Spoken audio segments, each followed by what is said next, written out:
Bonjour à toutes et à tous et bienvenue dans cette nouvelle vidéo. Au travers de cette vidéo, je serai accompagné par Monsieur Catchpower, Aurélien. Salut Aurélien. Salut Axel. Donc on se retrouve, comme vous pouvez le voir, pour cette vidéo où on va vous expliquer comment nous faisons pour voyager pour les différents pay-per-views aux États-Unis. Donc on va surtout parler de WrestleMania, mais après tout ce qu'on va dire, on va vraiment l'adapter à tous les différents pay-per-views. Vous retrouverez à peu près les mêmes concepts pour tous les pay-per-views, peu importe le pay-per-view que vous voulez aller voir. Donc vous avez été très nombreux à nous poser des questions là-dessus, donc on a jugé intéressant d'en faire une vidéo ensemble. Et on va vous donner évidemment toutes les petites anecdotes, tous les petits conseils qu'on peut vous donner pour organiser le mieux possible votre voyage, et puis avec aussi les différents budgets que vous pouvez avoir. Les tarifs, c'est ce qu'ils veulent savoir, c'est le tarif. Combien ça coûte?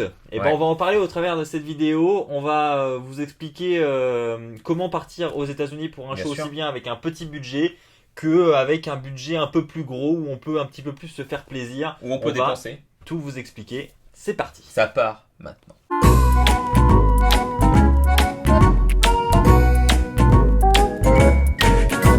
Lorsque nous partons en voyage à WrestleMania ou à un autre pay-per-view, la première chose à faire, c'est de prendre l'avion. De choisir l'avion, réserver sa place dans l'avion. Exactement. Pas dessus.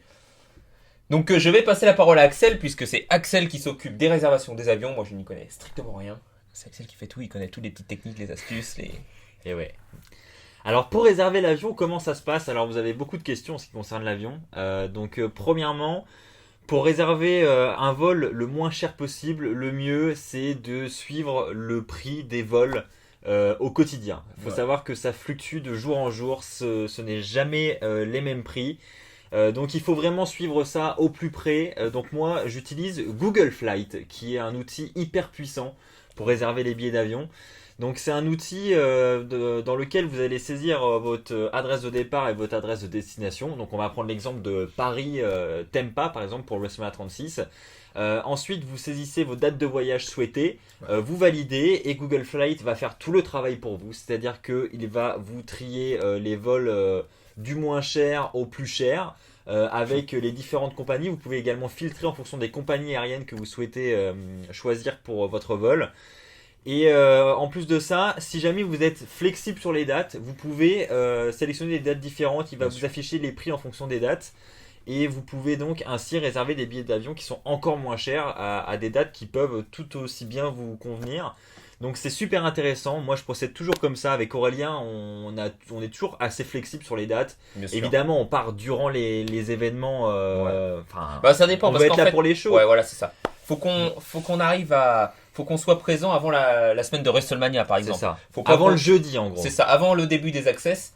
Donc ça commence le jeudi. Mais par exemple, pour nous deux, Axel termine le boulot le vendredi, moi aussi. S'il faut partir le samedi matin, on part le samedi matin, quoi. Ouais. S'il faut s'arranger comme ça... C'est ça.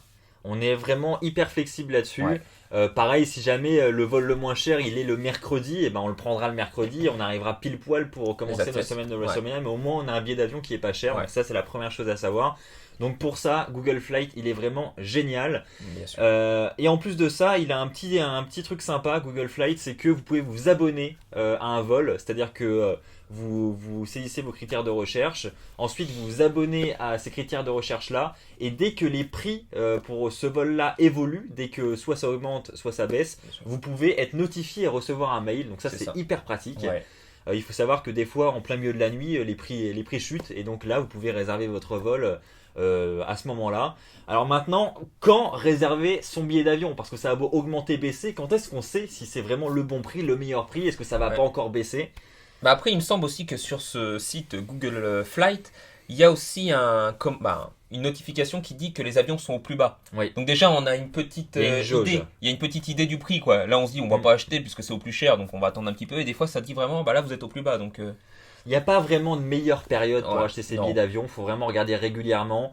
C'est faux quand on dit qu'il faut partir 6 mois avant, par exemple. Ouais. Tu pourras l'avoir au plus cher. C'est moins cher à l'avance. Évidemment, si on s'y prend vraiment au dernier moment, ce sera plus cher. Maintenant, nous, nos billets d'avion pour Tampa, on les a réservés quand? Là, il y a 3 semaines, un mois, quoi. C'est tout récent. Oui. C'est après le Royal Rumble.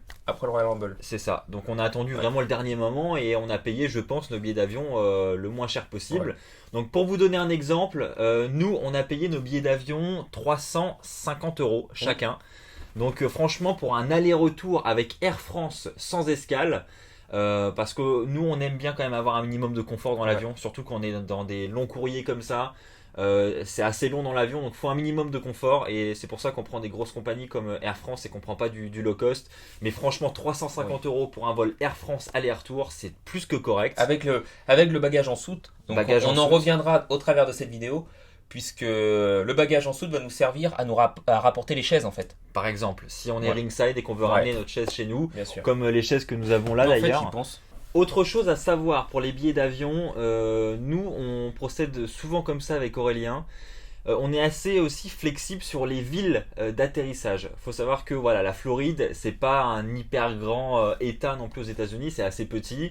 Et donc nous on a décidé d'atterrir à Miami parce que les vols étaient beaucoup moins chers pour la ville de Miami que pour Tampa par exemple, qui est notre destination finale. Et en plus de ça, Miami, on avait envie de visiter un petit peu, on avait envie de faire un peu de tourisme, et donc on s'est dit on va atterrir à Miami, le billet d'avion va nous coûter moins cher, et puis on va prendre une voiture pour aller après en direction de Tampa. Et au final, voilà, ça va nous permettre et de découvrir Miami et d'avoir un billet d'avion moins cher. Alors il va falloir ajouter à ça évidemment la location de voiture, mais quoi qu'il arrive, je pense qu'on en aurait pris une pour visiter Tampa.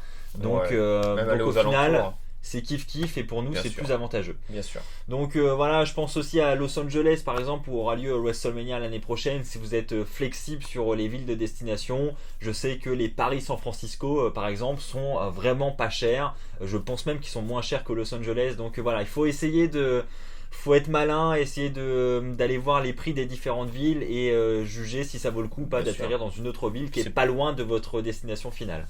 C'est pas tous les jours qu'on a l'occasion de visiter non plus les États-Unis. Donc autant en profiter avec une petite location et voir ce qui se passe ailleurs. Ce qu'on n'a pas précisé aussi, c'est que les prix des vols, ils sont différents en fonction des villes qui accueilleront l'événement que vous voulez aller voir. Il y a des villes plus ou moins chères, voilà, des grosses villes comme New York, comme là ça va, Miami, ça allait. Los Angeles, ce sont des grosses villes où les vols justement sont pas trop chers. Toronto c'était un peu plus cher, et là on a été au Texas pour le Rumble, c'était aussi plus cher. Donc voilà, ça dépend vraiment des villes.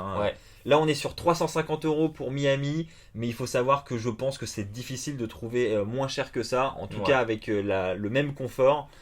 Et voilà, pour une autre ville ça me semble compliqué. Donc vous pouvez aller jusqu'à 500-600 € un billet d'avion, ça dépend vraiment des villes. Après, s'ils ont un budget plus réduit pour l'avion, ils peuvent aussi faire des escales. Donc là, ça va diminuer le prix du billet. Et bon, après, faut assumer. Il faut savoir aussi que quand on fait des escales, il ne faut pas avoir des escales trop courtes. Puisque si on a des bagages en soute, il faut que tout suive. Parce que quand des fois on a des escales d'une demi-heure, c'est pas sûr que nos valises vont suivre dans l'avion qui Il y a un risque, effectivement. Alors après, on arrive, on se dit, tiens, nos valises ne nous ont pas suivis, quoi. Et donc nous c'est vrai que rien que pour ça on évite généralement de prendre des escales parce qu'on ne sait pas si on n'a pas de bagage en soute. Et quand on n'a pas de bagage en soute, oui on s'en fiche effectivement. Pour le Texas, mais c'est fatigant honnêtement, c'est moins confortable, c'est sûr. Ouais, parce qu'on sort dans l'aéroport, des fois faut tout traverser, il faut changer de terminal ou c'est assez compliqué, mais bon après c'est à voir quoi. Donc, vous l'aurez compris, on ajoute 350 € à la cagnotte pour l'avion. Et maintenant qu'on a l'avion et qu'on est arrivé à notre destination finale, il faut dormir. Donc, c'est parti pour le logement. Là, ça part.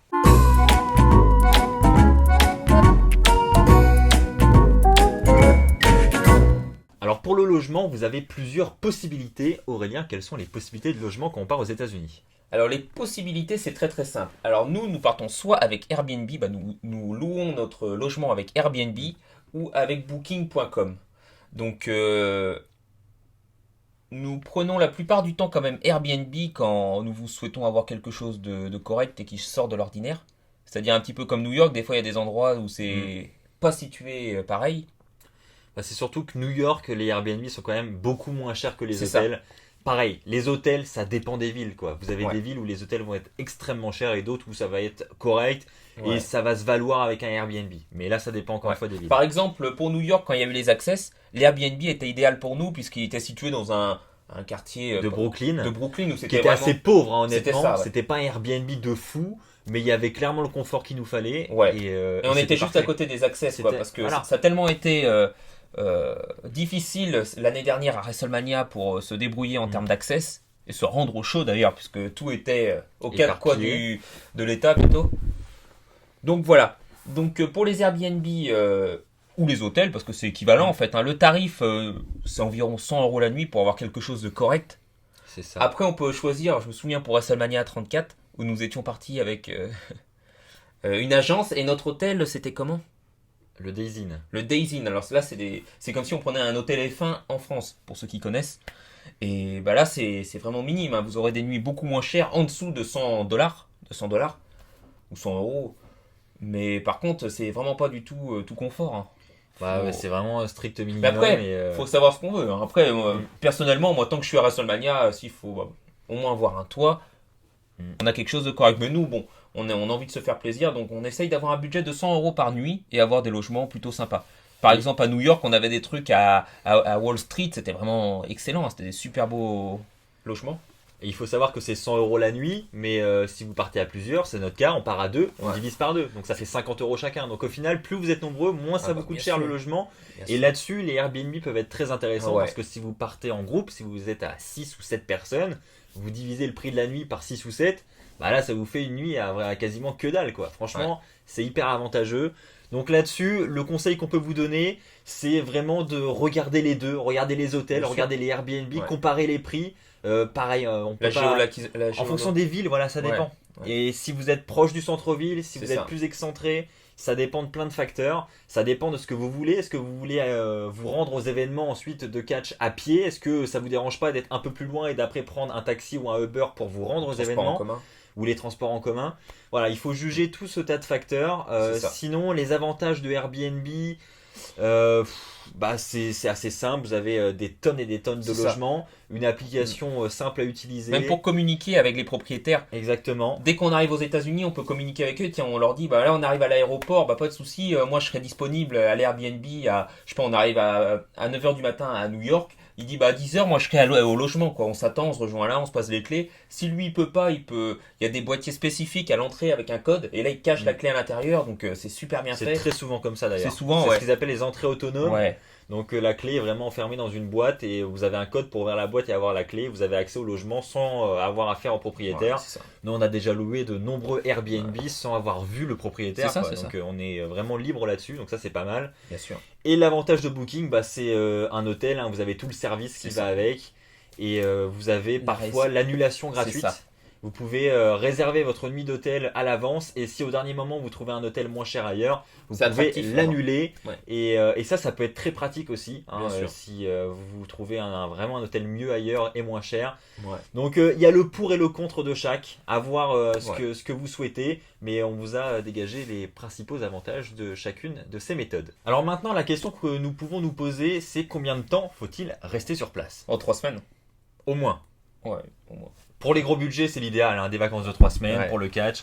Mais c'est vrai. Après, ça va coûter vraiment beaucoup plus cher, mais plus vous pouvez rester longtemps, mieux c'est. Maintenant, 3 semaines, c'est peut-être un peu beaucoup. Ouais, 2 semaines, c'est l'idéal. Quand tu pars en vacances, oui. Franchement, c'est génial. Nous, quand on avait fait New York, on était parti 15 jours. Donc, on avait la semaine de catch et après, là, tu as la semaine détente. Quoi. Tu te lèves le matin à l'heure que tu veux. Bon, nous, on se levait quand même assez tôt. On allait partout. Quoi. Tu vas au Madison Square Garden, tu vas voir la Statue de la Liberté. C'est ça. On avait vraiment kiffé. Et puis, on a le temps de se remettre un peu de nos émotions. Ouais, c'est ça. C'est surtout ça. Ouais. Parce qu'en fait, quand on revient d'un show, nous, comme le Royal Rumble, on arrive, blam, tout se casse vite fait. Quoi. On retombe dans le monde du travail. Il y a le stress, il y a plein de trucs. Et tout ça s'efface pas, mais ça part rapidement. Quoi. Que là, on a le temps. Tu te rends compte de tout ce qu'on a fait, qu'on réalise. Et puis on continue en plus. On continue à explorer la ville, etc. C'est ça. Donc, vraiment, si on peut partir 2 semaines, c'est vraiment l'idéal pour des vacances comme ça, pour le catch. Maintenant, le minimum, je pense, pour profiter par exemple d'une semaine de WrestleMania, c'est de partir du du mercredi, on va dire, plutôt, du mercredi au mardi suivant, donc 7 jours au total. Pour voir tous les shows. Pour vraiment tout faire de la WrestleMania Week. C'est le mot que je cherchais, merci. Et donc pourquoi partir 7 jours? Qu'est-ce qu'on a durant ces 7 jours? Déjà, on part 7 jours parce que la WrestleMania Week dure 6 jours, on va dire. Hein. Ça commence du jeudi au lundi. C'est-à-dire, le jeudi, le début des Access. Le lundi, ça se termine sur Raw, le Raw Post-Mania. Donc, vaut mieux arriver une journée avant parce que déjà... Décalage, jet lag. Le jet lag, et puis en plus, on va sortir de l'aéroport. Si on arrive le mercredi matin, déjà le temps de prendre son hôtel, poser ses valises, aller découvrir rapidement. que si vous arrivez déjà le jeudi, vous arrivez de l'aéroport, boum, faut aller aux Access. C'est un truc de fou, c'est un truc de dingue. Mais après, pareil, hein, si jamais vous, ça ne vous embête pas de rater certains événements comme les Access, comme le Hall of Fame, et que vous voulez seulement être là, par exemple, pour TakeOver et pour WrestleMania, alors vous pouvez partir que 3 ou 4 jours. Hein. C'est totalement possible aussi, là c'est libre, c'est vraiment votre choix, quoi. Maintenant, bah voilà, ça va être beaucoup plus court et bah franchement, le jet lag, quand on part un peu de temps comme ça peut être compliqué, quoi. Bah 3 jours, t'as pas le temps de t'y faire, limite, je crois. C'est peut-être pas plus mal au final. Je crois, parce que nous, quand on part une semaine, c'est quand arrivé au départ pour revenir en France, c'est là qu'on s'est fait au jet lag. On se dit, voilà, maintenant on est rodé, quoi. Et au final, on revient en France et ça repart dans l'autre sens, quoi. Donc pour conclure, on va dire que vraiment la durée idéale, c'est de prendre 7 jours, 7 nuits d'hôtel. Donc d'atterrir le mercredi aux États-Unis et de repartir le mardi. Et donc comme ça, vous pouvez enchaîner le jeudi avec les Access, le Hall of Fame, le vendredi vous avez SmackDown, le samedi TakeOver, le dimanche WrestleMania, le lundi Raw, le lendemain matin, vous repartez en direction de l'aéroport, direction la France. Même un petit conseil aussi, essayez de prendre votre vol de retour le plus tard possible dans la journée pour profiter encore un maximum de temps, pardon. Par exemple à Tampa ou Miami ou voilà quoi. Pas repartir se lever le mardi matin juste après Raw, se dire faut renquiller, faut repartir en France quoi. Là repartir détente et puis se dire on boucle les valises tranquillement, pas se presser et puis. Donc pour conclure ce que nous venons de dire, l'idéal serait de prendre combien de nuits? Alors donc on aurait une première nuit de mercredi à jeudi, jeudi à vendredi, vendredi à samedi, samedi à dimanche, dimanche à lundi, et lundi à mardi. Donc ça ferait 6 nuits. 6 nuits, ça fait donc, si on a un budget de 100 € par nuit, ça fait 600 €, sachant que si vous êtes deux, ça fait 300 € chacun. Donc on ajoute 600 € à notre cagnotte pour aller à WrestleMania. Là, la cagnotte, elle monte, je la vois là. Ouais, ça monte, hein. Ça monte. Évidemment, vous pouvez adapter la cagnotte à votre besoin, comme on l'a dit, si vous voulez partir que 3 ou 4 jours. Le Days In, n'oubliez pas le Days In. Également, voilà, si vous voulez un hôtel vraiment high pacrette, faut le trouver. Après, ça dépend des villes. Hein. Il y a des villes où même les hôtels comme ça, vraiment bas de gamme, ça coûte des sous quand même. Moi, c'est un plaisir le Days In. Ouais, c'est pas mal. On vous le recommande.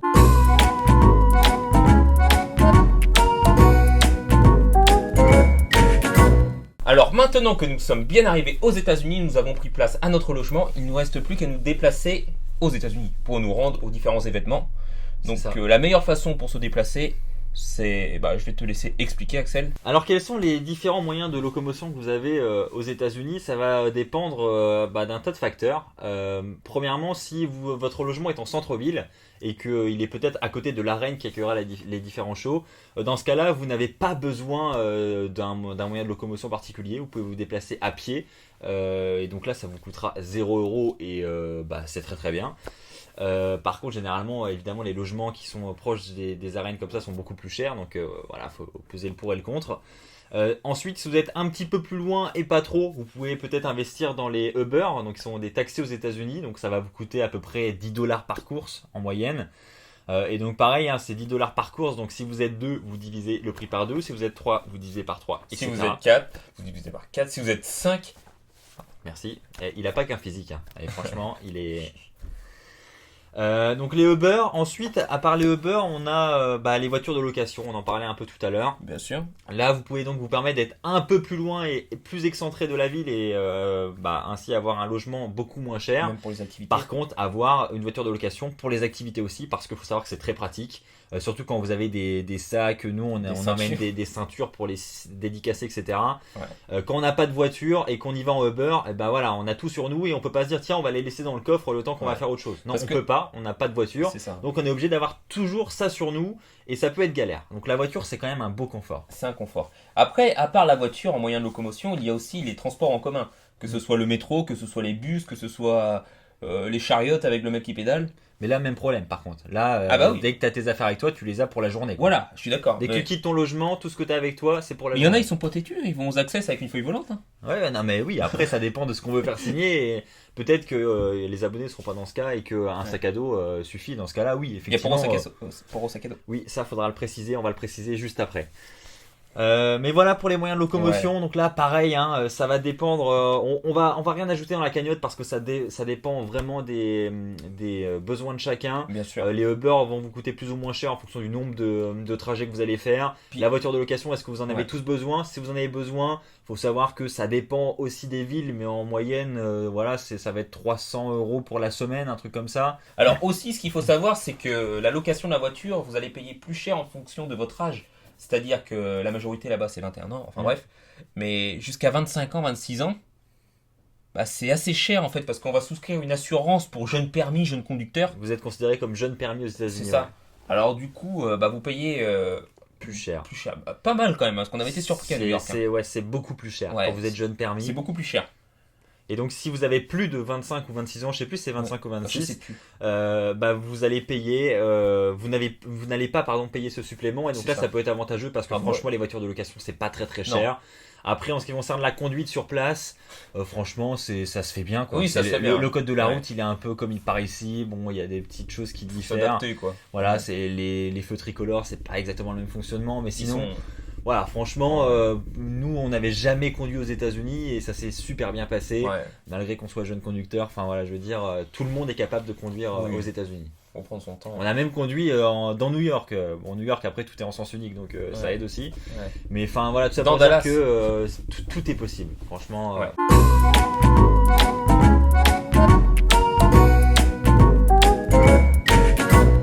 Alors nous avons notre logement, nous avons notre avion, nous avons notre moyen de locomotion.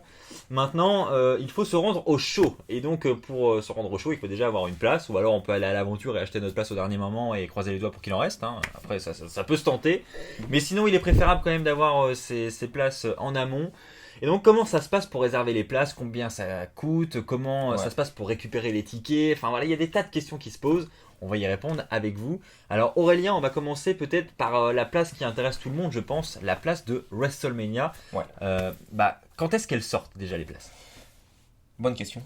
Et bah ça sort mi-novembre. Ça Mi-novembre. sort généralement D'accord. mi-novembre tous les ans. Les places de WrestleMania sortent mi-novembre. Bon, déjà avant la sortie des places officielles, on a déjà une idée de où on veut être placé. On voit notre budget, on se dit, moi je veux le ringside. Bon, moi le ringside cette année ça va être un peu juste. Je vais me diriger vers du 100 level, 200 level, 300 level. Donc voilà. Donc avant la sortie mi-novembre des tickets, nous avons notre idée. Une fois que nous avons notre idée, nous allons avoir sur les réseaux sociaux, que ce soit Twitter ou Insta, même Facebook, nous allons avoir des codes. Alors ces codes-là vont être partagés par des superstars en fait. Ça va être des photos, ils vont mettre le code pour les tickets de WrestleMania, ça va être le code tweet pour Twitter, Insta ou Sina54, enfin bref. Il faut que vous arriviez à avoir un de ces codes, vous allez forcément le trouver. Ouais, franchement. On les voit partout, la WWE les partage quotidiennement. Donc voilà. Alors vous notez ces codes-là, il vous en faut un, voire vous prenez des codes. Donc une fois que vous êtes à la sortie des tickets de WrestleMania, il y a la prévente et la vente officielle. Donc la prévente se passe un jour avant ou 2 jours avant? 2 jours avant, c'est tous les mercredis. C'est ça, tous les mercredis, donc ça va sortir vers 15h, 16h, voire 17h. Ouais, généralement c'est à 16h heure française. C'est ça, 16h heure française, donc il faut que vous soyez sur le site, essayez d'être un peu avant, puisque dès que vous allez arriver sur Ticketmaster, il va y avoir une file d'attente en fait. Donc vous allez vous dire, bon là je suis dans une file d'attente, alors on va voir l'heure, hein. Il y aura un chrono, un timing, Un compte à rebours. un compte à rebours, voilà je cherchais, merci. Un compte à rebours, donc une fois que celui-ci va s'arrêter, il va arriver à échéance, vous allez être dirigé vers une file d'attente, donc vous êtes entre fans. Faut savoir que vous êtes dans un stade qui va accueillir 80 000 personnes, C'est ça. donc il y a énormément de monde sur le site. Ouais. Et donc ils sont obligés d'amener les gens sur le site Bien par groupe en fait. Ouais. C'est pour ça qu'il y a une file d'attente parce que sinon le site ne supporterait pas Ouais. la charge. Déjà là qu'il y ait ça autant de lag. personnes. C'est Ah ouais. surbooké déjà. Donc déjà, si vous voulez du ringside, voire du 100 level, allez directement où vous voulez aller. Faites pas la promenade du bourg. Vous dites pas, bon, je vais peut-être aller par là. Oh non, là, ça me plaît pas trop. Faut savoir où on veut direct. Hein. Ah ouais. Nous, Faut dès qu'on étudier va- le plan Ah ouais. avant, hein, parce Par que exemple, là, vous n'avez pas le temps de réfléchir. non. hein. Déjà, Clairement nous, pas. si on veut un ringside, soit si on va être au premier rang, c'est-à-dire on peut voir les superstars, il n'y a personne devant nous, déjà on va se dire le long de la rampe. C'est obligatoire. Le ringside, on l'aura pas à WrestleMania autour des barricades, à part si on a un pack ou à part si on a le bon Dieu avec nous. Quoi. Alors du coup, nous on se dit le long de la rampe. Donc déjà, dès qu'on arrive sur le site, boum, on se dit on veut le long de la rampe ici, on voit les places, tac, on sélectionne au panier, On valide. on valide. Et là, on croise les doigts. Parce qu'en fait, là maintenant, comme disait Axel, il y a 80 000 personnes. Donc il y a peut-être bien 20 personnes qui sont sur vos places. Du coup, là, ça va charger. Et là, il faut que ça se valide. Et si c'est validé, vous avez 5 minutes à peu près. Parce qu'il faut savoir que si une personne choisit la même place que vous au même moment, ça se joue. Ça se joue aux millisecondes et peut-être que l'autre personne aura la place et pas vous, et du coup ça va vous mettre une erreur est survenue, veuillez réessayer. Et donc là vous allez reprendre une autre place, la même chose. C'est ça. Puis ça peut durer comme ça des heures et des heures. Nous l'année dernière par exemple pour WrestleMania, on a mis 2h30 avant de pouvoir réserver une place. Et quand je dis 2h30, c'est que pendant 2h30 on a cliqué sur des sièges pour les valider en ringside, et à chaque fois on avait une erreur parce que quelqu'un venait de nous la prendre, quoi. C'est impressionnant et c'est très rageant. Mais faut pas lâcher parce que voilà, vu que nous ne sommes pas les seuls dans cette situation là, il y a toujours des places qui finissent par réapparaître. Bien donc sûr. Il faut surveiller, et au bout de 2h30 on a enfin réussi à avoir notre place. C'est ça, parce que dès qu'on arrive en fait, si on est dans les premiers, vous allez voir le stade, quasiment tout est plein, tout est vide, disponible. Tout est disponible. Alors là, oh là là, il y a du choix. Mais vous imaginez même pas, mais en une seconde, pouf, il y a déjà plus rien. Il y a des carrés, des parterres, des floors, ils sont vides. C'est tout est déjà acheté. Et là on se dit, oh là là. Alors là on rétrograde rapidement, on se dit, on va là. Et c'est là qu'il faut pas perdre patience, comme dit Axel, puisqu'il y a des gens qui vont les sélectionner, les ajouter à leur panier, mais sauf qu'ils ne vont pas les payer. Ils vont pas réussir à les acheter. Du coup, ils sont relâchés ces places-là. Et là on se dit, tac, mais il y en a un autre qui va arriver. Donc c'est vraiment quelque chose de très très très galère. Donc exactement, on a bien résumé la chose. Donc pour faire un court résumé, les places de WrestleMania c'est mi-novembre. On peut pas vous donner la date exacte parce que ça change tous les ans. Mais surveillez les réseaux sociaux aux alentours de mi-novembre et vous allez forcément voir des publicités de la WWE sortir, que ce soit sur leur site officiel, sur Twitter, Facebook, Instagram. Et puis observez les codes de prévente qui seront publiés pour la vente du mercredi. Et si vous ne pouvez pas accéder à la prévente, eh bien il y aura une vente générale le vendredi avec les places restantes. Et donc là le vendredi c'est ouverture générale, et donc là vous pouvez acheter vos places jusqu'à la date de l'événement. Donc vous pouvez très bien acheter vos places au mois de mars, par exemple, c'est totalement possible, vous n'êtes pas obligé de les acheter au mois de novembre. Maintenant, c'est une question qu'on m'a d'ailleurs posée dans les commentaires, quel est le meilleur moment pour acheter sa place de WrestleMania? Quand est-ce que ça coûte le moins cher? Pour moi c'est pendant la prévente. On est d'accord. C'est pendant la prévente, parce que après les prix vont augmenter en fonction de l'attraction en fait. De la demande, De la demande, voilà. C'est-à-dire que par exemple, le ringside va forcément augmenter. Les prix au début en prévente, ils doivent être à $1000 la place. Et donc après, dès qu'on arrive à la vente officielle, c'est déjà $5000, voire $10 000.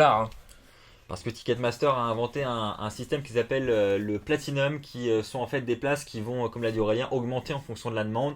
Donc une place qui sera à $1000 au moment de l'ouverture de la prévente peut se retrouver 3 heures après à $5000.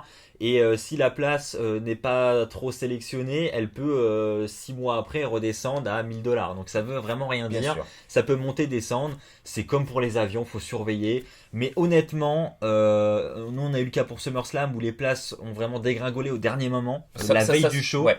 Ça se vendait pas, alors ils voulaient combler les vides entre guillemets. Et là, nous, on avait acheté ces places-là le dernier jour. Mais honnêtement, à part le dernier jour, les prix évoluent pas, quoi. Pour WrestleMania, je crois que ça reste extrêmement cher. C'est pour ça qu'il faut absolument être là, je pense, le jour de la prévente ou le jour de la mise en vente générale. Parce qu'après, attendre février ou mars, là, les prix sont vraiment très très chers. Et vu qu'on parle de prix, justement, combien ça coûte une place, que ce soit gradin, ringside, les premiers rangs, etc. On va y répondre avec vous. J'ai une feuille ici, justement. Donc, qui est la feuille qui résume un petit peu les différentes catégories de places avec les prix. Donc je vais vous citer ça. Donc si vous voulez être ringside dans les rangs 5 à 9, donc là il n'y a même pas les prix pour les 5 premiers rangs, parce que c'est des rangs qui sont réservés généralement au travel package de la WWE, donc ça on va pas en parler au travers de cette vidéo, mais ce sont en gros des packs où vous avez tout compris dedans, hôtel, les places pour les shows, il n'y a pas l'avion par contre, mais voilà, tout est compris dedans, mais par contre ça coûte extrêmement cher, vous êtes dans du $10 000 le pack, donc l'équivalent de presque 10 000 €, c'est extrêmement cher. C'est ça. Donc en gros les 5 premiers rangs à WrestleMania, ils sont limite inaccessibles, quoi. Ils sont limite inaccessibles. C'est pour ça qu'on va parler uniquement des rangs 5 à 9 par exemple. Pour WrestleMania, il faut savoir que rang 5 à 9 ça coûte $2000 la place, soit 1785 €. Donc c'est super cher. Ensuite, on peut avoir du rang 10 à 20, donc pareil en ringside par terre. Et là, ça va être 900 € la place. Donc là, il faut savoir que pour les deux prix que je viens de vous citer, les $2000 et les $1000, dans le prix de votre place, vous avez votre chaise comme ça, à l'effigie de WrestleMania, que vous pouvez ramener chez vous. Comment vous pouvez la ramener chez vous? Ça, on l'expliquera juste après. Vous la ramener celle-là? Non, celle-là elle reste chez moi par contre. Ah merde. Ouais. Comment nous pourrons ramener nos chaises? On va l'évoquer dans cette vidéo. Ouais, on va en parler juste après. C'est ça. Ensuite, si vous voulez payer moins cher, parce que c'est vrai que 900 € pour une place, c'est assez cher et tout le monde ne peut pas se le permettre, vous pouvez aller en gradin. Et donc en gradin, dans des gradins qui sont face au ring, vous allez payer 415 $ votre place, soit 367 €. Donc ça, c'est vraiment une place en gradin qui est juste face au ring, donc qui est idéalement placée face aux caméras. Donc c'est vraiment des bonnes places de gradin, quoi. Franchement, c'est des places... Honnêtement, si je devrais choisir les gradins, je prendrais ces places-là. Et aussi, c'est une petite aparté, mais n'essayez pas d'aller dans des angles, c'est-à-dire dans les coins du stade, puisque vous allez forcément, si c'est un stade découvert, vous tapez un poteau en pleine figure. Vous savez, les gros piliers qu'il y a autour du ring en fait, là, pour protéger le ring. C'est même pas ça en fait, c'est eux qui tiennent les spots en fait, c'est là-dessus que toutes les lumières sont... c'est ça. Bah oui. Ouais. Et du coup, oui, et puis qui couvre le ring en même temps, où il y a le logo de WrestleMania dessus. Donc, n'essayez pas d'aller dans des angles. Bah, il y a le risque du poteau, effectivement. C'est même pas un risque. C'est à coup sûr. Même, soit ça va être un morceau de la rampe qui va être coupé, soit un morceau du stage, soit un morceau du ring. Même aller derrière le stage, ne prenez pas ces places-là. Puisque donc le mieux, c'est vraiment d'être pile face au ring. Ouais. Soit face caméra, et soit face à l'arène en fait. Soit face au stage. Puisque l'autre côté, si vous êtes côté des caméras, vous allez peut-être avoir les caméras dans la figure. Ce que nous avons pu avoir à WrestleMania 34. Donc c'est aussi un gros inconvénient. Ça peut gâcher le stage, les entrées, tout. Le mieux de toute façon, c'est d'être face caméra. Si vous avez un côté à choisir, face caméra, c'est toujours l'idéal. Ensuite, donc on vient de le dire, vous avez donc ces places qui sont face caméra, pile face au ring. Mais sinon, si vous voulez payer un peu moins cher, vous pouvez vous mettre dans un an où là, on l'a dit, vous avez le risque du poteau, à vos risques et périls. Et là, vous allez payer 234 € votre place, donc c'est moins cher. Et puis après, si vraiment vous avez pas trop de budget pour la place et que vous voulez payer encore moins cher, vous pouvez aller monter d'un étage encore et être encore plus loin. Donc là, vous arrivez dans les niveaux 300, ils les appellent comme ça. Et donc là, vous allez payer 101 € pour une place qui est face au ring. Et vous allez payer 58 € pour une place qui est sur un côté. Donc voilà, vous avez différentes catégories de prix. Ça dépend des besoins de chacun. Ça dépend si vous voulez être en ringside, si vous voulez une chaise comme ça. Bref, il y a tout un tas de facteurs. Je sais que nous, on adore le ringside déjà pour l'ambiance parce que on retrouve pas l'ambiance qu'on a en ringside dans une place en gradin. C'est totalement différent. Puis aussi, un truc qu'il faut pas ignorer, il faut pas se voler la face. Si tu es en gradin, tu regarderas l'écran géant. C'est quasiment obligé, on l'a fait. T'es attiré par l'écran géant, tu vois beaucoup mieux sur l'écran géant. L'écran géant est tellement immense, c'est nickel quoi. Et que l'autre, en bas, tu vois pas tous les détails, tu vois pas les réactions sur les visages. Que quand t'es en ringside, tu vois tout. On voit tout quoi. C'est nous l'année dernière à WrestleMania 35, on n'avait pas d'écran géant déjà, on n'avait pas le choix. L'écran géant était derrière nous. Et en plus, et on voyait super bien quoi. Les entrées, le ring, on était combien, rang 11 je crois l'année dernière ou 10, un truc comme ça. Et c'était largement suffisant. C'était très très bien, 10, on voyait bien. Je pense qu'on aurait été 5 ou 6 rangs derrière encore, on voyait toujours très bien. Donc non, franchement, le ringside, quand on est dans les 20 premiers rangs, ça le fait, on voit bien, on profite bien. Certes c'est cher, mais au moins on le regarde pas sur un écran géant et on n'est pas attiré par cet écran géant. Il y a cette émotion et on kiffe. Il y a plein de trucs qui font que le ringside c'est ouf. C'est des détails, mais déjà quand on va arriver devant le stade, on se dit bon allez ça y est, on part là, on arrive. Alors il y a les gens qui vont monter en gradin, on les voit prendre des escalators et nous on arrive, on passe carrément dans des tunnels et tout, et là on arrive carrément sur le floor en fait, sur le ringside, et là on se dit waouh. Donc on a accès au ring, on peut prendre des photos devant le ring, on peut prendre des photos devant le stage, etc. Donc après c'est un choix, donc vous l'aurez compris, donc pour la cagnotte, petit budget, etc. Donc on va partir sur une place niveau 100 qui reste relativement correcte. 135, 136 là. Ouais voilà, face au ring, et donc là on est dans du 367 €. On ajoute ça à la cagnotte. Voilà, on ajoute ça à la cagnotte, et pour ceux qui ont un budget un petit peu plus large, qui veulent se permettre un ringside avec une chaise collector à ramener chez eux, on va partir sur une place à 900 €, où on va être rang 10 à 20, ce qui est déjà très correct, et c'est ce qu'on fait avec Aurélien dès qu'on va à WrestleMania. C'est ça. Donc une fois que nous avons pris possession de notre place de WrestleMania, notre billet, il nous reste à acheter les places pour les autres shows, que ce soit le Hall of Fame, Raw, SmackDown, NXT TakeOver. Donc je te laisse présenter tout ça, Axel, nous partager. Alors, les places pour Raw, NXT et le SmackDown et le Hall of Fame, elles sortent à peu près au même moment. C'était pas le cas pour le Hall of Fame auparavant, mais maintenant ça a l'air d'être le cas. Ça sort généralement mi-décembre, donc c'est peu de temps après WrestleMania, donc c'est vrai que ça fait beaucoup d'argent à sortir d'un seul coup. Tout sort le même jour. C'est assez problématique là-dessus, mais voilà, c'est pour ça que c'est important de mettre de côté tout au long de l'année pour avoir vraiment la somme au moment où il faut acheter les billets. Donc Raw, ça va sortir donc mi-décembre. Les prix pour un show comme ça va être 293 € si on veut être en ringside. Donc ringside, ça va être rang 5 à peu près. Hein. Ça inclut pas les premiers rangs. Être premier rang à Raw, ça va coûter au moins 500. C'est 500 €. Oh, plus que ça. Ouais, c'est plus que ça. Ah oui, c'était 800. 800 là, puisque... Au moins 800 000 €. Ouais, parce que c'était 800. Ça a augmenté. Ouais, c'était 800. Et je crois pas qu'il y a de pack Ringsider pour le Raw Postmania. Non. Non, il y avait pas. On peut pas acheter de pack. Non, les packs sont à 500 €. 500 $. Les packs pour avoir être face caméra dans les 5 premiers rangs et avoir une chaise Ringsider comme moi je peux avoir et Axel peut avoir. Donc voilà, petit aparté.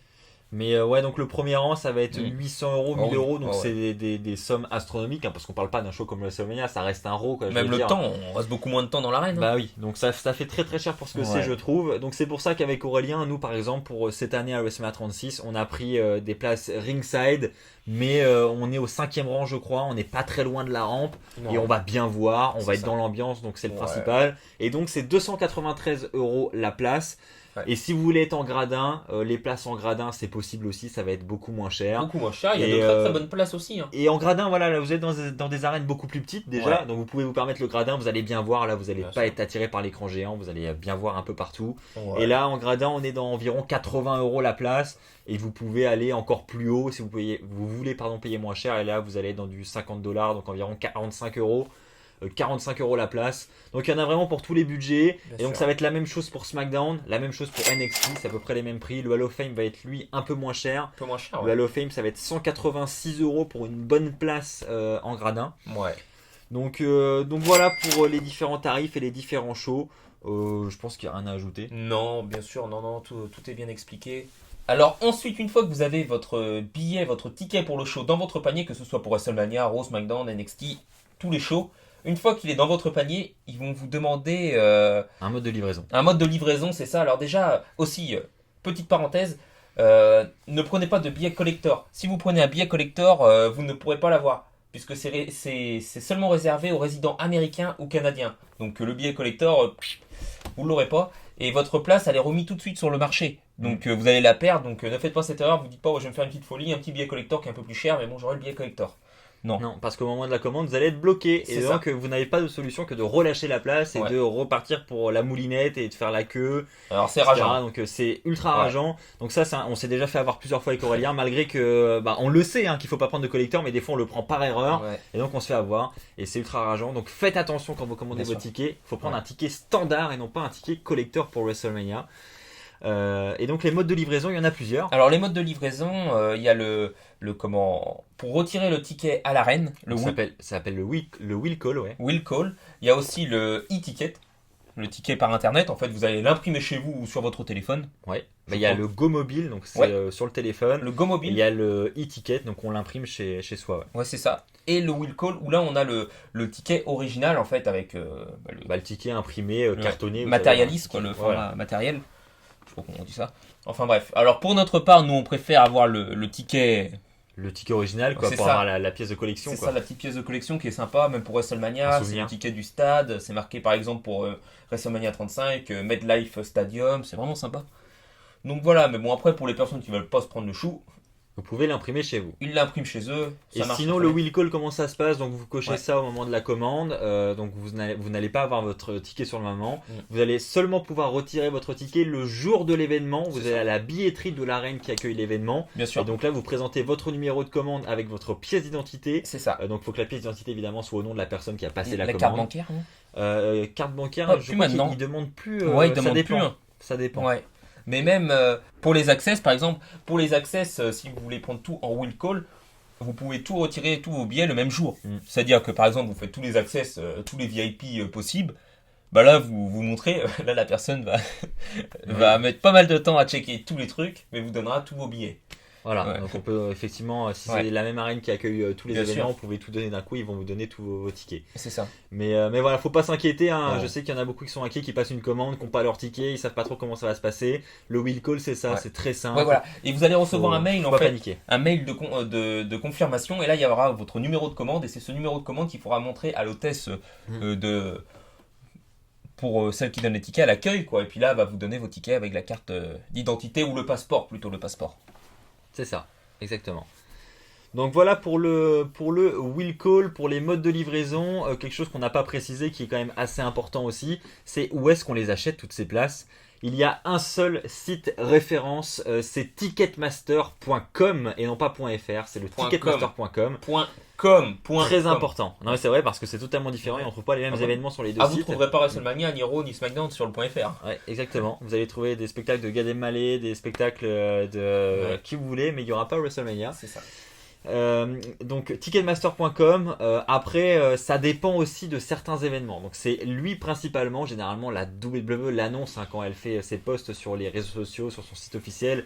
Elle annonce le site sur lequel seront mis en vente les tickets. Ouais. Mais par exemple pour le Rumble, le Royal Rumble de cette année, c'était pas sur ticketmaster.com, c'était sur le site du Minute Maid Park, donc le site du stade de baseball qui accueille l'événement. Ouais. Et vous n'avez pas d'autre alternative, il faut aller sur ce site-là. Donc ça dépend. Voilà, on peut pas vous donner vraiment de réponse à cette question. Généralement c'est ticketmaster.com, mais ça peut changer en fonction des arènes. Bien sûr. Après il faut aller checker sur Google. Vous allez mettez vous cherchez un peu, vous allez y trouver, franchement. Il y aura. Alors un mot qu'on a souvent évoqué durant cette vidéo déjà, mais on n'a pas trop précisé ce que c'était, ce sont les access. Alors les access, qu'est-ce que c'est ? J'aime bien, moi j'aime bien les access. Je pense qu'on aime tous, tous les fans de catch aiment les access. Qu'est-ce que c'est Aurélien, un access ? Alors un access en fait, c'est pour rencontrer nos idoles, en fait, rencontrer les superstars que nous voyons tous les jours quotidiennement à la télévision. Là, on a l'opportunité d'aller les rencontrer, d'aller faire des photos avec eux, des dédicaces.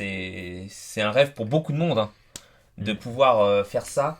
Donc, les Access, c'est une convention qui accueille les superstars de la WWE. C'est fait par la WWE elle-même. Et il y aura les Access et il y aura le Superstore à côté. Donc, du coup, pour les Access, Axel, je vais te laisser expliquer comment sont-ils répartis et comment... Alors les accès c'est un peu compliqué, c'est vrai que quand on débarque un peu on a du mal à piger le système, c'est vrai que c'est pas simple à comprendre leur truc. C'est pas simple, ça a encore changé cette année donc... Ouais, ça change tous les ans. Ouais. Donc les accès c'est divisé en sessions, donc ça commence généralement le jeudi et ça se termine désormais le lundi juste après WrestleMania. C'est ça. Donc vous avez 8 sessions généralement. C'est des sessions de 4 heures. Donc quand vous achetez un billet d'Access, peu importe si c'est un billet standard, un billet Platinum, VIP, quoi que ce soit, le billet dure 4 heures. Donc vous rentrez dans la convention et vous y êtes pour 4 heures. Alors 4 heures, vous pouvez avoir différentes sessions dans la même journée. Et donc si vous avez 3 sessions par jour, si vous voulez assister aux 3 sessions et donc y rester toute la journée, il faut 3 billets. Et donc vous allez passer 12 heures dans la convention, 4 x 3, 12, merci Axel. Donc là par contre il faut 3 billets, donc vous allez payer 3 fois votre entrée. Donc voilà, j'espère être assez clair là-dessus. Après, une fois que vous êtes dans votre session de 4 heures, donc les sessions de 4 heures sont divisées en 2 parties de 2 heures. Donc dans chacune de ces 2 parties, vous avez des superstars qui sont présentes dans différents stands pour prendre des photos avec vous, pour dédicacer des objets. Enfin bref, elles sont réparties un petit peu partout dans l'Access.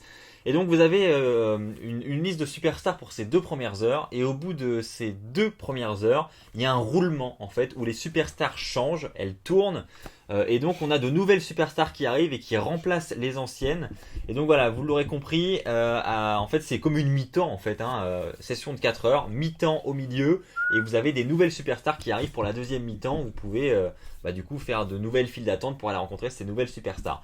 Et donc les superstars ne sont pas les mêmes lors de chaque session. Donc voilà, si vous faites une session le jeudi et une le samedi après-midi par exemple, vous allez avoir des superstars complètement différentes pour ces 2 sessions. La WWE annonce les participants peu de temps avant les access, environ une semaine avant. Ouais. Donc là-dessus, vous pouvez pas vraiment anticiper si vous avez envie de voir telle ou telle superstar, c'est difficile. Sauf si cette superstar est en VIP ou en Platinum Plus. Mais là, effectivement, comme le dit Aurélien, il va falloir sortir de l'argent. Donc, effectivement, tous les ans, la WWE organise des séances de dédicaces qu'elle appelait avant VIP, Premium VIP. Là, maintenant, c'est Platinum Plus. Enfin bref, vous l'aurez compris, c'est tous les main eventers, toutes les top stars qui font vendre le maximum de tickets. Les main eventers. Et elles sont pas comme les autres superstars, elles sont pas dans ce qu'ils appellent la générale admission. Il faut payer un billet plus cher que les autres pour rencontrer ces superstars-là. Donc on va vous donner les tarifs évidemment. Donc on va prendre l'exemple des superstars de cette année. Cette année, dans les superstars les plus chers, vous avez Hulk Hogan, vous avez Edge, Rollins, Charlotte Flair. Ouais, si t'as la liste. J'ai la liste. Bref, en attendant qu'Aurélien trouve la liste, ces tickets-là, ils valent. Tu l'as? Ouais. Alors les superstars en Premium Plus, nous avions Becky Lynch, nous avions Seth Rollins, nous avions Randy Orton, Hulk Hogan, Charlotte Flair, Edge, Bray Wyatt, Sasha Banks et Roman Reigns. Donc si vous avez envie de rencontrer l'une de ces superstars pour le Platinum Plus, il va falloir débourser $233, soit 206 €. C'est ça. Donc c'est assez cher. C'est cher. Donc quand vous achetez ce billet... Hors taxe. Non, c'est tout TTC là, j'ai Pardon. pris le... Pardon. Donc c'est 206 €. Et donc quand vous achetez ce billet, vous avez accès à la séance de 4 heures. Donc vous n'avez pas besoin d'acheter un autre ticket à côté, un général admission. Voilà, votre ticket il est valable pour les 4 heures de convention et vous donne en plus accès à la rencontre avec l'une des superstars qu'a cité Aurélien.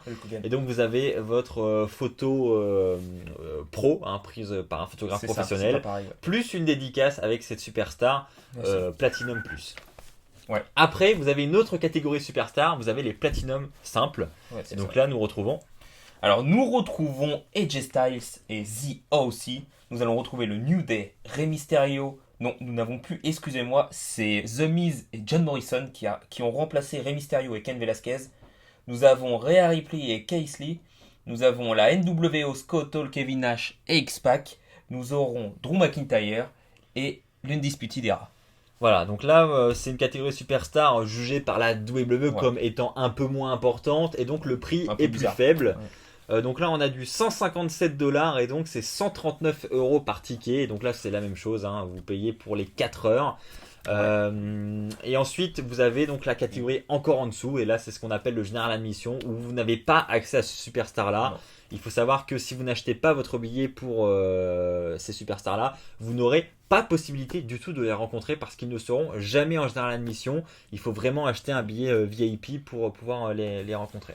Et aussi, si vous achetez un ticket VIP, un Premium Plus ou Premium Simple, vous allez rentrer avant tout le monde dans les accès. C'est-à-dire que vous allez être dans une file, nous on appelle ça la file en or, entre guillemets, puisque c'est des cordons en or. Vous êtes classés, vous êtes séparés des autres fans. Et vous allez rentrer en premier dans les access. Donc vous allez savoir avant tout le monde les superstars qui vont être au stand General Admission. Puisqu'il ne faut pas oublier que quand vous êtes là-bas, il faut se dire, bon, on sait qu'on a notre access de Hulk Hogan. Et il faut se dire, tiens, à cette session-là, il y aura Jeff Hardy, il y aura plein d'autres noms, quoi. Je sais plus, moi, Rousseff, etc., Lana, Mandy Rose, tout ça. Donc là, il faut se dire, tiens, moi je me suis là, hop, on est sûr de l'avoir. Vous pouvez vous placer dans les premiers, en fait, dans la file d'attente de ces superstars-là. Et c'est un gros avantage par rapport au General Admission. Donc ça peut être intéressant aussi de payer un peu plus cher pour une superstar pour ensuite avoir d'autres superstars aussi plus rapidement en General Admission. Bien sûr. Donc voilà pour les petites anecdotes des access. Donc en ce qui concerne la cagnotte, donc pour ce show, vous l'aurez compris, ça va dépendre des besoins de chacun, des envies de chacun. Est-ce que vous avez un budget un peu plus conséquent pour faire plus de VIP? Est-ce que vous êtes assez light et que vous pouvez vous permettre uniquement des General Admission? Ça dépend des budgets de chacun, donc on va faire 2 cagnottes. Donc pour un budget plus light, sachant qu'on a 8 sessions. Donc au niveau des sessions, on l'a pas précisé, mais vous en avez une le jeudi soir, une le vendredi après-midi, une le vendredi soir, une le samedi matin, une le samedi après-midi, une le samedi soir, une le dimanche matin et une le lundi après-midi. Voilà en ce qui concerne les sessions. Et aussi un désavantage par rapport à ça, c'est que certaines sessions tombent pendant les shows de la WWE. Vous avez une session pendant le Hall of Fame, une session pendant SmackDown, une session pendant TakeOver. Et ça, moi, perso, je comprends toujours pas. Pourquoi? Puis des super noms. On peut pas tout faire en fait. On peut pas tout faire, faut faire des choix. Des fois vous avez des grosses superstars qui sont en dédicace et vous avez envie de les faire, mais d'un autre côté c'est pendant NXT TakeOver, vous avez pas envie de rater TakeOver. Donc parfois il faut faire un choix, il faut se dire je préfère rencontrer cette superstar là et pas faire TakeOver ou inversement, mais il faut faire des choix. Et ça peut être difficile. On a fait l'expérience de faire les deux. L'année dernière à New York, nous avons acheté un access, nous avions réussi à avoir l'access de Asuka en VIP et on s'est dit on avait le Hall of Fame mais on voulait absolument être là pour l'entrée de la DX. Donc dès que l'access d'Asuka s'est ouvert, nous avons foncé à son stand, on a fait la photo avec elle, la dédicace, ciao, et on s'est barré. Et donc voilà, on a perdu nos 4 heures, on est juste rentré pour la photo avec Asuka et après on est reparti quoi. Il y avait Finn Balor, je me souviens. Ouais, il y avait des gros noms mais on pouvait pas quoi, on voulait faire le Hall of Fame donc et on est arrivé mais juste à temps avant le début du Hall of Fame quoi. On est arrivé à l'heure au final mais c'était vraiment tendu. Mais on a quand même raté toute la séance d'accès, donc on a payé juste pour la photo avec Casca au final. Donc on n'a pas payé pour les 4 heures. C'est ça. Et voilà, donc je vous le disais, il faut faire des choix. Donc on estime à combien pour une cagnotte lambda, on va dire qu'on fait 4 général admission à 70 €. Ouais, vas-y. Et donc pour quelqu'un qui a un budget un peu plus lourd, on peut se permettre des VIP, des VIP+. Donc je dis VIP, mais maintenant c'est Platinum. Platinum Plus et Platinum Simple. Voilà, donc en fonction des cagnottes, vous l'aurez compris, vous pouvez voir plus ou moins de superstars. Bien sûr. Alors maintenant, une autre question que de nombreuses personnes se posent en ce qui concerne ces chaises de pay-per-view là. Donc vous voyez, je vais vous montrer, on est assis dessus. Donc ça, c'est la chaise par exemple qu'on a ramenée du Royal Rumble. Donc c'est une chaise que vous avez durant votre événement, vous êtes assis dessus durant tout l'événement et donc vous pouvez rentrer avec vous, elle peut rentrer avec vous en France, pardon. Et donc comment ça se passe pour ramener ces chaises-là, Aurélien? Est-ce que tu veux expliquer comment on peut procéder? Alors nous avons plusieurs solutions pour ramener des chaises en France. Alors soit vous les rapportez avec vous dans l'avion, c'est-à-dire que vous allez ajouter une option en bagage en soute, en fait un bagage supplémentaire, et le considérer comme un bagage en soute. Donc celui-ci partira dans les objets spécifiques dans l'avion et reviendra à la porte des objets spécifiques. Alors en deuxième solution, vous avez l'envoi postal, soit par FedEx ou d'autres compagnies. Ouais. Donc voilà, alors celle-ci sera vraiment plus chère. On a pu faire l'expérience. C'est très très cher, donc on vous conseille vivement de la ramener avec vous dans l'avion parce que ça va coûter beaucoup moins cher. L'avion, c'est la meilleure solution pour notre part. Il y a d'autres gens qui nous ont expliqué qu'ils la démontaient, la chaise, et la mettaient dans une valise. C'est une autre solution. Mais après, ça les abîme, honnêtement. Ça les abîme, puisque ce sont en fait des pressions sous les coussins en mousse. Ce sont des pressions en plastique, donc il faut obligatoirement les faire sauter. Donc je ne sais pas dans quel état ça met la chaise après, donc ce n'est pas préférable de le faire. Donc pour nous, ça sera dans l'avion, en soute. En bagage supplémentaire. Il faut savoir que si vous êtes parti avec un bagage en soute, le bagage supplémentaire il s'élève à $50, 50 € je crois pour Air France. Donc 50 € pour ramener la chaise, franchement c'est pas énorme. Et en plus ça peut être un bagage que vous prenez uniquement pour le retour et pas pour l'aller, donc comme ça vous payez qu'une seule fois. Voilà, donc à côté d'un envoi avec FedEx, c'est rien quoi. Un envoi, nous on avait regardé, je crois, pour expédier nos chaises des États-Unis, c'était au moins 700 €, quoi. Donc c'est hors de prix. Vaut mieux clairement la ramener dans l'avion, ça vous coûtera beaucoup moins cher parce que mine de rien, ça pèse lourd, ça, une chaise comme ça. Et dans l'avion, vous avez le droit pour un bagage en soute, c'est 23 kg. 23 kg, ouais. Donc on est large, quoi. On est large. Alors aussi, ce qu'il faut penser, c'est de très très bien protéger les chaises. Ne mettez pas la chaise comme ça à la wall again dans l'avion. Parce que les mecs, ils vont vous la broyer, ça n'aura plus aucune valeur. Donc ce qu'il faut faire, c'est prendre ses précautions avant d'arriver à l'aéroport, c'est d'acheter du papier bulle, du carton, plein de choses, et emballer les chaises à l'intérieur, et tout ce que vous pouvez mettre, puisque votre chaise va pas peser 23 kg. Donc mettez tout ce que vous pouvez pour la protéger, jusqu'à atteindre presque le seuil. Et là, au moins, vous êtes sûr, et puis quand elle part, ça limite la casse, parce que eux, ils vont vous la broyer, ils vont la lancer, ils vont... Ouais, carrément. Ils s'en fichent totalement. Ils s'en fichent totalement. Donc voilà, alors prenez vraiment vos précautions et puis allez voir sur internet quand vous êtes aux États-Unis, allez checker par exemple un truc de bricolage, quelque chose, pour aller acheter du papier bulle, du carton. Nous on avait été, je me souviens, pour SummerSlam, c'était une entreprise de déménagement où nous avons eu du carton et du papier bulle, du scotch. Voilà, Donc voilà, ça s'élève vraiment pas très très cher, c'est vraiment pas très très cher. Hein. Non, et puis c'est préférable pour la ramener en bon état. Quoi. Ouais. Mais après, vous pouvez très bien aussi la mettre comme ça dans l'avion sans rien, ça passera, ça marchera. Mais par contre, voilà, vous n'êtes pas garanti de la retrouver en bon état à la fin. Quoi. Vous pouvez aussi vendre votre chaise à la sortie du stade. Hein. Si vous voulez pas de votre chaise, vous pouvez la vendre. Ah ouais, il y aura des gens et vous allez la vendre à un très très bon prix parce que moi, à chaque fois, comme Axel, à chaque fois qu'on sort, il y a tout le temps des gens qui viennent nous voir. Est-ce que tu vends ta chaise? Est-ce que tu vends ta chaise? Donc si vous voulez pas de la chaise, vous pouvez la vendre, elle partira comme des petits pains. Carrément. Et même sur eBay, il y a des tas de chaises à vendre sur eBay. Vous pouvez clairement la vendre, ça ce sera pas improbable. Alors ça non. Maintenant, bon, après, c'est des belles pièces de collection, je trouve. Hein. Et puis, c'est un souvenir aussi, c'est un souvenir à vie. Surtout que vous payez très cher votre place, donc vous êtes content de ramener en plus un objet qui vous rappellera ces souvenirs dans le stade. Enfin, voilà, nous, à chaque fois, on est content de ramener notre chaise. Bien sûr. Autre question qui nous a été posée, c'est comment ça se passe aussi pour emmener des objets, si on veut faire signer des objets, comme des ceintures par exemple. Si par exemple, moi j'ai cette ceinture là chez moi, ceinture de Edge, je vais rencontrer Edge à WrestleMania 36, je veux l'emmener, comment on fait? Bah, il y a plusieurs solutions. Alors, soit vous avez déjà un bagage en soute, donc vous la casez dedans. Si votre valise fait pas 23 kg, ça passe crème. vous mettez votre ceinture, vos vêtements, à part en soute. Sinon, vous pouvez l'emmener en cabine, ça posera aucun problème, vous la mettez sur l'épaule, ça passe crème. Donc voilà, c'est les deux solutions pour moi. Soit la soute, soit la cabine. Honnêtement, j'ai fait les deux, j'ai essayé les deux, ça passe crème, toi aussi t'as fait. Il n'y a aucun souci. Pour la cabine, vous pouvez emmener... normalement, c'est réglementé à un bagage cabine, c'est-à-dire soit une petite valise cabine, soit un sac à dos, avec soit une... un accessoire à main, ils appellent ça. Ouais, en plus un accessoire à main, que ce soit un ordinateur, un sac à main.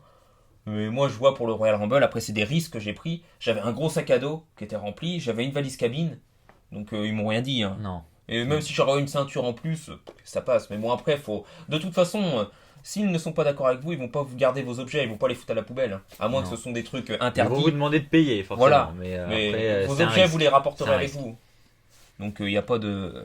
Donc on arrive à la conclusion de cette vidéo. Et donc la question qui se pose maintenant, c'est combien ça nous coûte au total pour aller à WrestleMania, quel est le prix. Alors encore une fois, on va insister là-dessus. Hein. On peut partir à WrestleMania avec un peu plus de 1000 euros, 1000, 1200 euros, comme on peut partir avec 10 000 euros. Enfin voilà, ça dépend vraiment des budgets. Nous là, on vous a fait un budget de 2000 euros. Voilà, on a fait un calcul. Donc pour 2000 euros, voilà ce que vous pouvez avoir. Vous pouvez avoir un voyage de 7 jours avec 6 nuits sur place, l'avion aller-retour, les places pour tous les shows de la WWE, donc à savoir Raw, SmackDown, NXT et le Hall of Fame, en gradin avec des places très correctes. WrestleMania pareil en gradin avec une place juste face au ring, voilà, une bonne place en gradin quoi. Plus 4 sessions d'accès en General Admission. Et donc là vous arrivez à peu près à 2000 euros, donc vous avez un voyage plus que correct. Maintenant, voilà, vous pouvez faire des sacrifices, avoir des moins bonnes places pour WrestleMania, des moins bonnes places pour les shows, avoir moins de sessions d'accès. Et donc là, évidemment, votre budget pour le voyage va diminuer. Vous allez approcher les 1500 euros. Mais en moyenne, voilà, pour un voyage minimum, on est aux alentours de 1200 euros. Quoi. Je veux dire, en dessous de 1000 euros, ça devient compliqué. Aujourd'hui, on ne peut plus. Honnêtement, les places de WrestleMania ont tellement pris. Voilà, c'est très très cher. C'est super cher. Les vidéos qui sont sorties il y a peut-être 5 ans où on disait qu'avec 1000 euros on allait à WrestleMania, je voudrais bien les voir puisque c'est impossible. Les prix. Ou alors vous êtes vraiment très peu de temps sur place, vous ne faites pas toute la WrestleMania Week, enfin c'est pas possible. Clairement, vous allez jamais aux access. Vous pouvez pas profiter au maximum si vous partez avec 1000 euros, ça devient très compliqué. Vous dormez, je sais pas moi, chez des gens, mais. Ouais, si vous avez des amis. Évidemment, si on n'a pas le logement à payer, déjà ça diminue grandement la facture quoi. Exactement. Après, il faut savoir aussi que il y a la nourriture aussi. Le calcul qu'on a fait là aussi, c'est pour une personne seule. Si vous êtes deux, déjà le logement c'est divisé par deux, donc c'est 300 euros en moins. Donc voilà, faut prendre tout ça en considération. Le mieux c'est de faire votre propre calcul en fonction des prix qu'on a cités dans cette vidéo. Et puis vous allez pouvoir estimer à peu près le total de votre voyage. C'est ça. Je pense qu'on a fait le tour, Aurélien. Si vous avez encore des questions après cette vidéo, n'hésitez pas à les poster dans les commentaires. On a essayé de répondre à toutes les questions possibles. Mais on a pu oublier des choses, donc si c'est le cas, dites-le nous dans les commentaires et puis on vous donnera des réponses. Bien sûr. Donc il faut savoir que cette vidéo elle est valable pour WrestleMania parce qu'on a parlé de WrestleMania, mais elle est entre autres valable pour tous les autres pay-per-view. C'est à peu près les mêmes prix, sauf pour WrestleMania où là c'est vraiment le plus gros show de l'année et donc c'est très très cher. Mais sinon pour Raw, SmackDown, etc. généralement c'est les mêmes prix pour tous les pay-per-view. Ça sera moins cher. Le Rumble, il faut savoir qu'une place ringside c'est 700 euros par exemple en moyenne. Donc voilà, les gros Big Four ça reste assez cher pour les premiers rangs, ça reste dans la même fourchette. Voilà, on a fait le tour. Merci à tous encore une fois pour votre fidélité. Merci Aurélien pour tes précieux conseils et puis pour ta participation sur WWE Fan France. C'est toujours un plaisir d'accueillir Catch Power. Merci à vous tous pour votre fidélité. Merci encore pour les 70 000 abonnés sur WWE Fan France. Et bientôt les 5000 je crois sur Catch Power. Ah ouais, là on arrive presque. Je n'en sais pas sur la montre encore, mais. Tu as fêté ça aussi? Un gâteau pour les 5000? Ah non, moi j'emmène. Même pas de gâteau? C'est honteux. J'ai pas le temps. Et pas le budget. Pas la YouTube Money. Ça tombe pas. Malheureusement. On rigole. Merci à vous tous. Nous vous remercions. Lâchez un pouce bleu. Partagez cette vidéo. N'hésitez pas à vous abonner, à activer la petite cloche de notification. Allez sur Catch Power. Abonnez-vous à Catch Power. Non.